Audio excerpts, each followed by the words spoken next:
Welcome to Falcon Excel academy.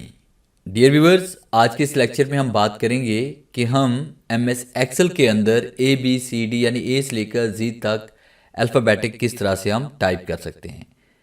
जैसे कि आप जानते हैं कि आप जब भी संडे टाइप करते हैं और उसको जैसे हम ड्रैग करते हैं तो सीरीज वाइज डाटा आपका यहाँ पे राइट हो रहा होता है। इस तरह यहाँ पे हम जनवरी लिखते हैं और उसके बाद उसको ड्रैग करते हैं तब भी सीरीज वाइज डाटा हमारे पास यहाँ पे राइट हो रहा होता है। इस तरह से यहाँ पे हम 1 टाइप करते हैं और कंट्रोल के साथ या फिर यहाँ पे 2 टाइप करके इन दोनों को सिलेक्ट करेंगे और उसे ड्रैग करेंगे तब भी डाटा तरतीब वाइज यहाँ पे आ रहा है। मगर जब यहाँ पे हम ए टाइप करते हैं और उसको हम ड्रैग करते हैं तो डाटा तरतीब से नहीं आता। बेशक आप यहाँ पे ए टाइप करें और साथ में आप बी टाइप करें और इन दोनों को आप सिलेक्ट करके ड्रैग करें तब भी डाटा तरतीब से नहीं आएगा। तो हम ये चाहते हैं कि जब भी हम ए टाइप करें उसको हम ड्रैग करें तो ए से लेकर जी तक तमाम लेटर्स हमारे पास यहाँ पे राइट हो जाएं। तो इसके लिए आपने क्या करना है, एक छोटा सा फॉर्मूला हम यहाँ पे यूज़ करेंगे। तो सबसे पहले आपने यहाँ पे इज इक्वल टू राइट करना है।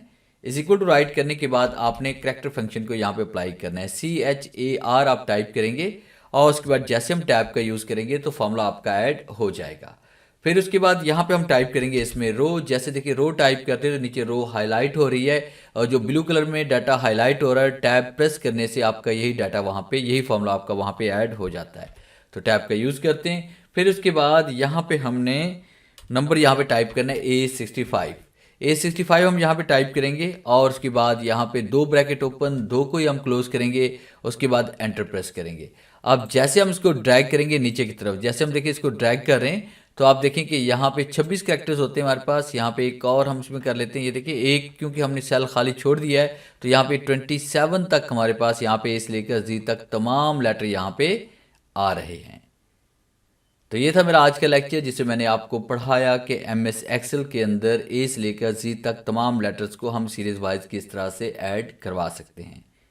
उम्मीद है आज के इस लेक्चर में ज़रूर कुछ नया सीखने को मिला होगा। वीडियो अच्छी लगी है तो इसे लाइक कीजिए और अपने दोस्तों के साथ शेयर कीजिए।